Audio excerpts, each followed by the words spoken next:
Hello good evening दोस्तों, आपका स्वागत है इस वीडियो में। इस वीडियो के माध्यम से आज हम एनालिसिस करेंगे निफ्टी 50 के स्टॉकों का।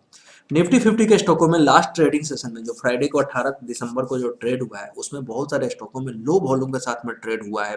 गिरावट हुई थी बहुत जोर से और आईटी के शेयर में आप देखेंगे अच्छे खासे वॉल्यूम के साथ में राइज हुआ है। इन्फोसिस, एचसीएल, विप्रो, टीसीएस ये कहीं ना कहीं कमान संभाल लिए थे इंडेक्स को मैनेज करने के लिए और लास्ट तक तेजी हुई और अच्छा खासा, जैसे लाइक टीसीएस का लेवल देखेंगे। टीसीएस लगभग जो हाई लगाया है 52 वीक हाई लगाया है और 52 वीक हाई लगाया है टीसीएस ने। और जिस तरीके से अक्टूबर के हाई के बाद ये हाई उस हाई के आसपास की क्लोजिंग करना वीकली बेसिस पे ये ट्रेंड को दर्शाता है कि ये ट्रेंड अच्छा है तेजी वालों के लिए। लेकिन क्या ये तेजी कंटिन्यू रहेगा? जब तक रिवर्सल नहीं होता तेजी के बारे में सोचना चाहिए आईटी सेक्टर के शेयरों में। फिलहाल फिलहाल इतने दिनों के बाद डबल टॉप बनाने के लिए ये तैयार किए जा रहे हैं, या जब भी इंडेक्स में आपको मंदी दिखेगा कहीं ना कहीं ये शेयर इंडेक्स के दूसरे सेक्टर के शेयरों में मंदी देखे जाएंगे तो उस केस में ये शेयर नीचे आ जाएंगे और जब नीचे से कंसोलिडेट होकर के ऊपर की तैयारी करते हैं तब दूसरे सेक्टर के शेयरों में मंदी होती है। यही मार्केट का फितरत है, यही मार्केट चल रहा है। जब तक इंडेक्स ऊपर की तरफ तेजी में रखना है, कहीं ना कहीं एक को नीचे दूसरे को ऊपर, और इसी मूवमेंट को बेसिस पे मार्केट को हम चलते हुए देख रहे हैं, डेली नया हाई बनते हुए देख रहे हैं। तो ये जो ट्रेंड है ये ट्रेंड लगातार नहीं चल सकता है, क्योंकि जो आईटी के शेयर थे अक्टूबर के बाद कहीं ना कहीं नीचे आ गए थे और पिछले कुछ दिनों से तेजी पकड़े हैं। तो तेजी का कहीं ना कहीं जब भी नया तेजी शुरू होता है तो एक हाई बनता है, उस हाई के बाद ही रिवर्सल आता है। तब ये भी शेयर कहीं ना कहीं, फार्मा में भी आपने देखा अगस्त अगस्त में हाई बना करके कंसोलिडेशन में थे। ये भी फार्मा में भी एक बार जान बाकी है और फार्मा के जैसे डॉक्टर रेड्डी जैसा स्टॉक फिर उसी लेवल के आसपास जाना ये दर्शाता है कि ये इन स्टॉकों को भी टॉप आउट हो जाएंगे। और बहुत सारे स्टॉक निफ्टी 50 के जो दूसरे सेक्टर के स्टॉक हैं उनमें भी डबल टॉप बनाने की कोशिश कर रहा है।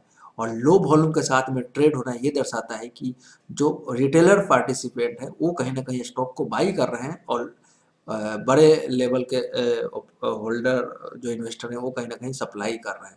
जब इनकी सप्लाई होती है तो बहुत ही लो वॉल्यूम के साथ में होता है, क्योंकि जोर से सप्लाई करेंगे, वॉल्यूम के साथ में सप्लाई करेंगे तो शॉर्ट कहीं ना कहीं क्रिएट होने लगेगा स्टॉक में। तो इसी तरीके से लो वॉल्यूम के साथ में ट्रेड होना ये दर्शाता है कि मार्केट में डिस्ट्रीब्यूशन पैटर्न चल रहा है। जब तक डिस्ट्रीब्यूशन चलेगा तो इंडेक्स में हम गिरते हुए कम देखेंगे वनिस्पत स्टॉक का। तो स्टॉक स्पेसिफिक ही ट्रेंड रिवर्सल के बारे में सोचना चाहिए। और उसके लिए देखेंगे टाटा स्टील में, देखेंगे टाटा स्टील में अच्छा खासा हाई वॉल्यूम के साथ में ट्रेड हुआ है।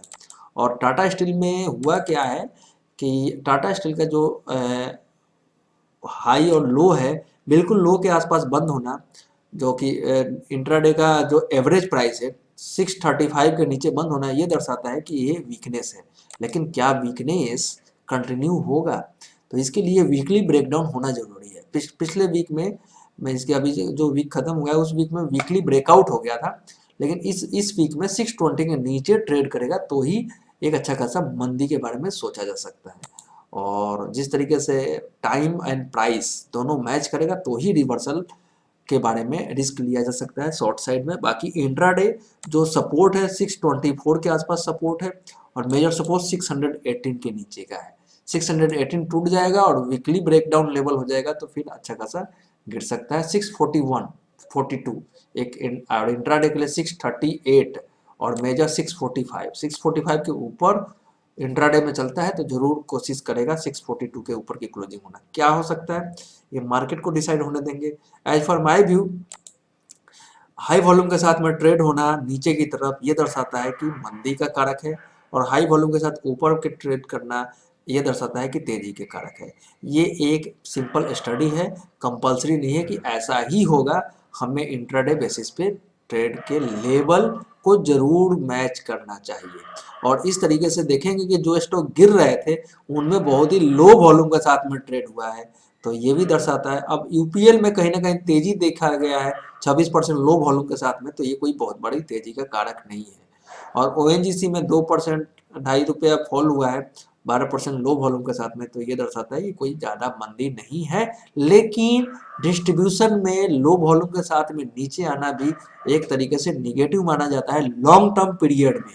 शॉर्ट टर्म पीरियड में निगेटिव नहीं है, लॉन्ग टर्म पीरियड में ये एक तरीके से निगेटिविटी का सिग्नल देता है। इस चीज़ को जरूर ध्यान रखिए। इसलिए निफ्टी 50 के स्टॉकों पे हम ये देख रहे हैं कि निगेटिविटी के साथ कहीं ना कहीं ट्रेंड रिवर्सल की तैयारी हो रही है, और ये जो हाई वॉल्यूम के साथ में चल रहा है ये भी कोई पॉजिटिव नहीं है, टेक्निकल तौर पे पॉजिटिव है, लेकिन ये कहीं ना कहीं ये दर्शाता है कि मार्केट में ये इन स्टॉकों का चार्ट को देखना चाहिए, जहां से ट्रेंड रिवर्सल होगा वहीं से वो जोर से गिरेंगे भी, ऐसा मुझे लगता है। तो ये रहा एनालिसिस फॉर निफ्टी 50 के स्टॉकों का बिहेवियर और टाटा स्टील पे एनालिसिस। वीडियो अच्छा लगे तो लाइक कीजिए, शेयर कीजिए, और जो भी मेरा व्यू है only for educational learning purpose से। स्टॉक में जब तक प्रॉपर वॉल्यूम के साथ में ट्रेंड रिवर्सल नीचे की तरफ नहीं होता है, मंदी नहीं करना चाहिए। और इस बाजार में वॉल्यूम के साथ में अगर स्टॉक ऊपर जा रहे हैं लाइक विप्रो, टीसीएस, आईटी के शेयर, तो कोई तेजी का भी सिग्नल नहीं समझना चाहिए, क्योंकि टाइम इनके लिए सुटेबल नहीं है। और मोमेंटम ट्रेडिंग वालों के लिए अच्छा है, मोमेंटम ट्रेडिंग वालों के लिए अच्छा है। लेकिन मार्केट कर क्या रहा है कि जहां टेक्निकल आप ब्रेकआउट ढूंढ रहे हैं वहीं से मार्केट फॉल कर रहा है। तो संभल कर ट्रेड कीजिए, और आने वाला वीक आपका प्रॉफिटेबल हो, यही भगवान से मनाएंगे। और सेकंड थिंग, डिस्क्लेमर याद रखिए कि प्रॉफिट लॉस का हमारा कोई भी रिस्पॉन्सिबिलिटी नहीं है। ये वीडियो ओनली फॉर एजुकेशनल और लर्निंग के पर्पज से बनाया जा रहा है। Thanks for watching this video. Like कीजिए, शेयर कीजिए तो और ज़्यादा व्यू के लिए, और वीडियो अगर आपको और भी इंटरेस्टिंग वीडियो मिलने चाहिए तो इस चैनल को लोगों के बीच में शेयर कीजिए और कंप्लीट देखने की कोशिश कीजिए। Thanks for watching this video के बाद।